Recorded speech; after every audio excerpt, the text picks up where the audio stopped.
You know, I've taken a lot of kidding through the years about singing old-fashioned songs on the stage and on the radio, but I can't help feeling that a song with the right kind of sentiment and sweetness is a sure bet to outlive a lot of the current jive that we hear today.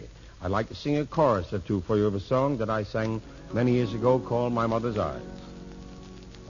One bright and guiding light that taught me wrong from right I found in my mother's eyes. Those baby tales she told that road all paved with gold I found in my mother's eyes. Just like a wandering sparrow, one lonely soul, I've walked the straight and narrow just to reach my goal. God's gift sent from above, one real unselfish love I found in my mother's eyes. You know, I picked this kind of a song to sing a long time ago because, well, it's the kind of song I used to sing when I was a kid and I first went on the stage. I was only 9 years old when I first went on the stage. That's a long time ago. Over 20 years ago. Easy. But listen, the songs in those days had so much heart, so much warmth, so much tenderness. If you sang a love song, the people knew it immediately by its title. I can't tell why I love you, but I do. I'll be with you when the roses bloom again. Will you love me in December as you do in May? Love songs. Today the love songs are, I met her on Monday, the Jersey bounce, and I got the neck of the chicken.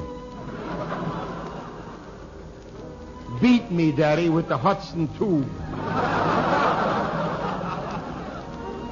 Shoot the meatball in the corner pocket.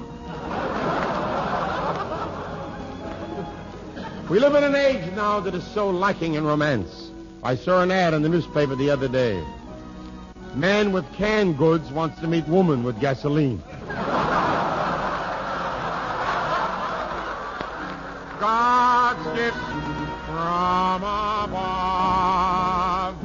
one real unselfish love I found in my mother's eyes.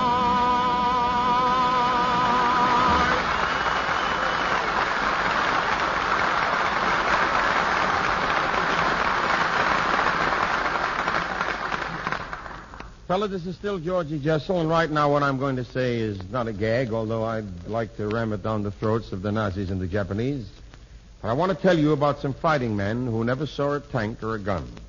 They do their fighting with acetylene torches, and their battlefront is on the floor of the sea. I mean the men in the Navy salvage crews. And if you wonder what kind of a job they're doing, well, listen, just look at the score. 19 ships wrecked at Pearl Harbor that day, and 14 back in action right now. 3 more in dry dock, almost ready to go. And the last 2 stripped of over half their parts to be used at once for new naval construction.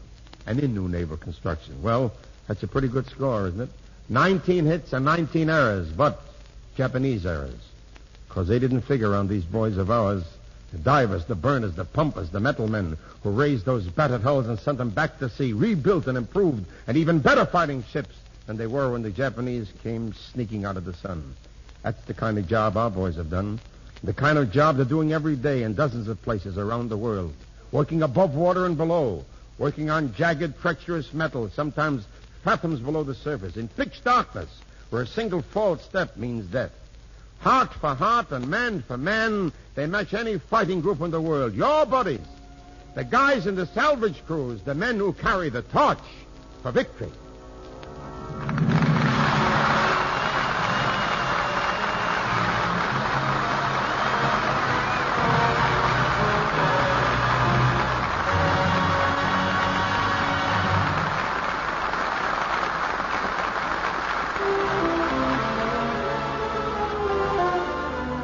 Well, fellows, that's the last page of our mail call letter for tonight. Signatures included George Jessel, Paulette Goddard, Tommy Dorsey, Mary Lee, the Music Maids, and yours truly, Don Wilson.